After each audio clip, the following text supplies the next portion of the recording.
In today's video, I just want to share with you a brief recap of my whole HRT journey and what I'm doing now and why it's working so well and how and why I'm using the Mirena in perimenopause. If you're new here, my name is Louise. I'm a fitness enthusiast, an ex-bikini competitor. I'm a mother.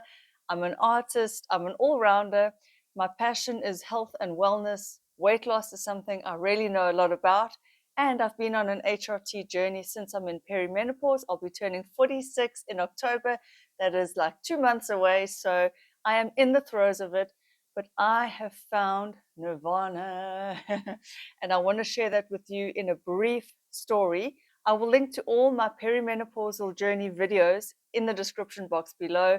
I have trial and errored many things. Many of you have been with me on this journey, so if you want to skip this part and just skip to how I'm doing now, you can skip ahead to that. But very briefly, I have tried many things to alleviate my perimenopausal symptoms, and now I know you guys will say, well, 45, 46, it's still a bit young, you're not in menopause yet. And no, I am not in menopause yet. If I were left to my own devices, I would still be having a period, but I would be having night sweats, hot flashes, low mood, low libido, just feeling generally and gross and all those perimenopausal symptoms. I didn't suffer with anxiety, but I suffered more with that like black cloud depression feeling.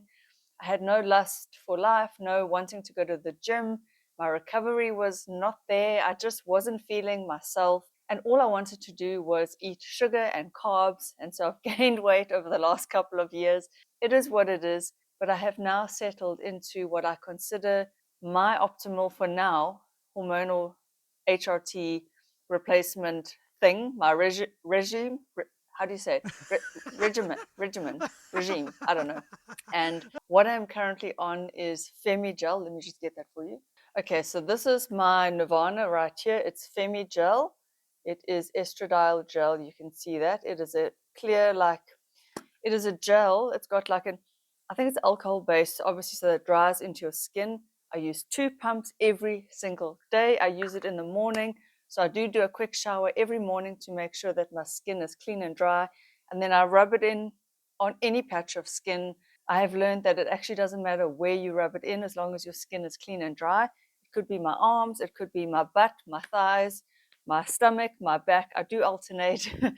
And then I use half a pump of testosterone gel. I get this from a compounding pharmacy through a doctor with a script, and I'm on half a pump because a full pump, even though a full pump is the recommended dose, it pushes my levels too high. I don't want to be a man, so I use half a pump daily, purely because in my case, my testosterone has tested low.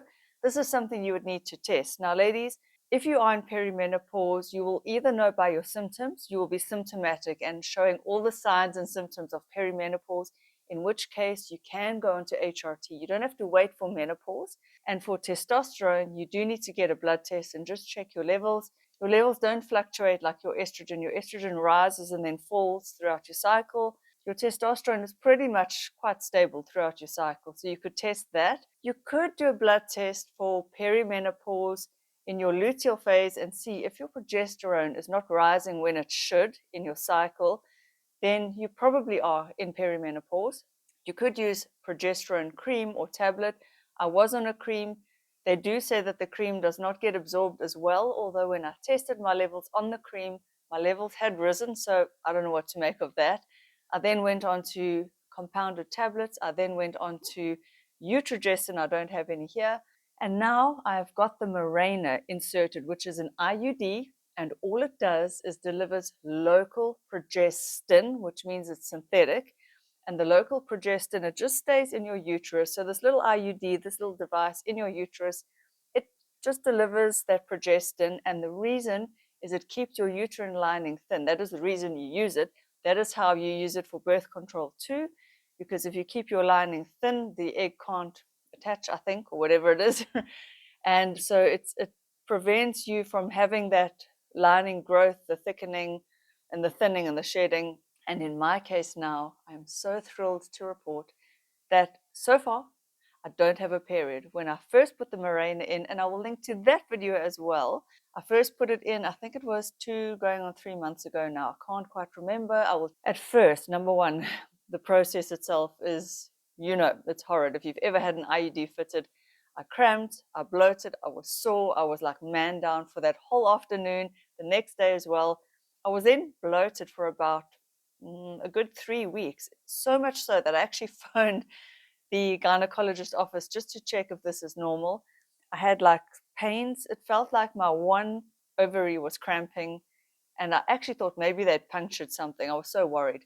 Anyway, within a month, that kind of all resolved. So if you do get a Mirena fitted, just expect there to be some weird sensations down there. They did say not to panic, it was normal. And I thought, look, if after a month this doesn't resolve, I'm going to phone them and they must do it like an ultrasound or something. But now I'm back to normal. I can move around just fine. The bloating has all gone down. And after a couple of weeks of like this intermittent spot bleeding, you know what it's like when you just spot bleed and you never know when it's going to happen. So you've always got to have like a tiny tampon or a little pad on hand or something like that. I finally am now free of a period, and I haven't really had a period for, I would say, about 2 months, a month and a half, two. There was a little bit of a spot bleed about 2 weeks ago. It was like not even a drop. So that seems to have solved my period problem. And so when you're on HRT, the reason you need progesterone or a progestin if you have your uterus is because the estrogen is what grows and thickens the uterine lining. Now, this happens naturally in your cycle.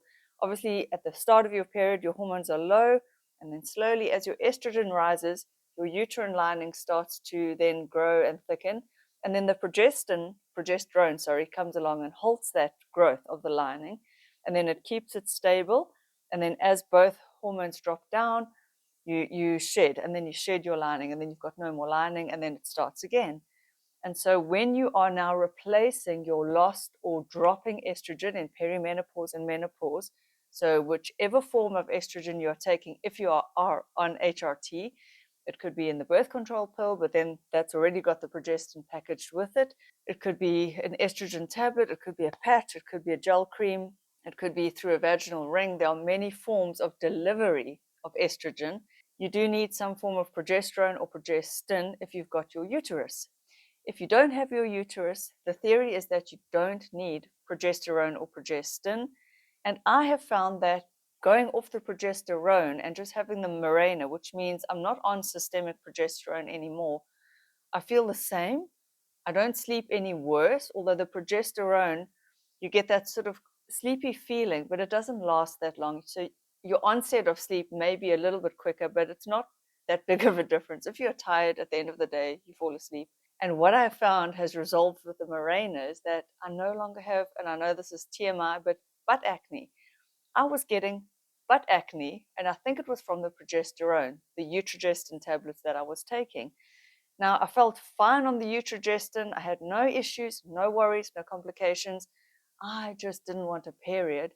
And I think the progesterone, I was on 100 milligrams, which is what the gynecologist had prescribed. I don't think that that was matching the strength of the estrogen, at least not in my body. And so I was still having breakthrough bleeding and periods. And, for me, I'm 46 nearly. I don't want another child. I don't want to worry about periods. Like, I want my menopause to happen in a way, because I know that I'm getting my hormones through the Femigel. I have no more night sweats. I have no more symptoms. I just didn't want to bother with a period anymore. And this was the solution that I came up with through research, through talking to my gynecologist, through learning so much here on YouTube. There is so much information available on perimenopause and menopause. And I encourage you, please do your research, read up about the signs, the symptoms, what you can do to relieve your symptoms if you are struggling. And if you are struggling, ladies, there is help. There are hormones available. Estrogen is available this is one of the safest methods of delivery, transdermal. It doesn't increase your risk of blood clots. What they have found nowadays is that with breast cancer, it is not actually linked and associated with estrogen in HRT. It was actually the progestin component, methylhydroxy something. I'll put that name on the screen as well. I can't pronounce it, but it was a type of synthetic progestin in the WHI study that they used, and they found a small increased risk of breast cancer with that.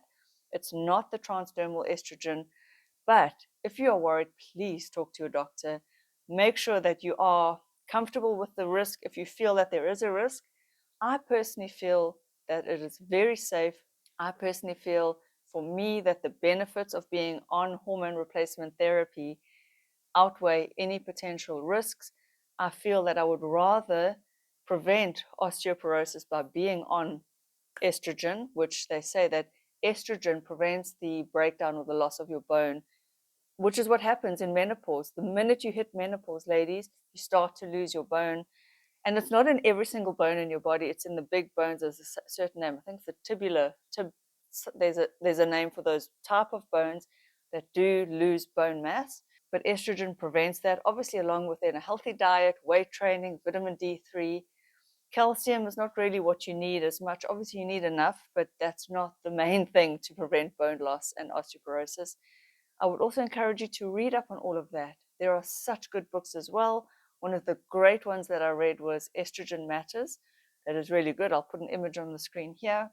And so I feel right now that I have reached like a really good place with my HRT. And so I just wanted to share that with you because knowledge is power. The more you know, the more of an informed decision you can make for your health, for your mental well-being. And let's face it, perimenopause is a rocky ride. And as every doctor here on YouTube has said, and even in real life doctors, they've said perimenopause is when your hormones are doing this. So even though our hormones do this in a monthly cycle, it is now doing this. So some months they're down, some months they're up, they're here, they're there, they're everywhere, because it's kind of like your eggs are sputtering and your estrogen production is coming in like spurts. So some months you'll release an egg, some months you won't, some months you'll release progesterone, some months you won't. It's a very confusing time for us. And so you are going through something, and if you're feeling weird, you are not alone. It is valid. Please educate yourself, and please, there is help at hand. I now feel very calm and stable and generally happy, mentally okay. And I'm so glad that I took matters into my own hands, did all the research, found a gynecologist who was willing to prescribe things and work with me. And I really feel I'm at a nice, stable, even-keeled place. And I want to end off by saying that hormone replacement therapy, you don't feel anything other than you feel like your hormones are in tune, you are in tune, your body's in balance. It's not like this, it's not a feeling like when you take some kind of, it's not like a drug feeling. You don't go, I can feel it.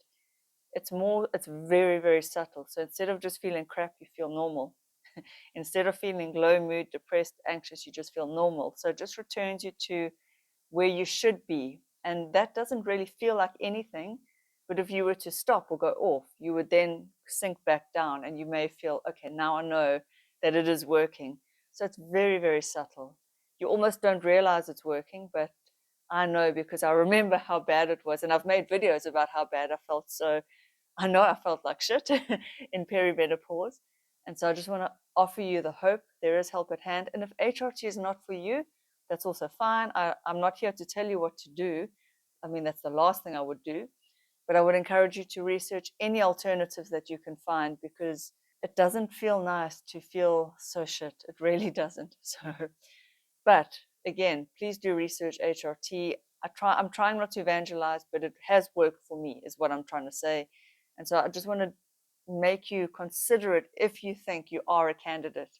There you go. I hope you enjoyed this video. As I said, I will link to everything in the description box below. Thank you for watching. I hope you check out some of my other videos. I've got a lot on weight loss for menopause and perimenopause. And I have done fitness competitions. I've got into the best shape of my life. I've got 2 diplomas in fitness, in personal training. So I know what I'm talking about. I hope that those videos help you if you are struggling with the perimenopausal and menopausal weight gain, which a lot of you are. I will see you in the next video. Bye.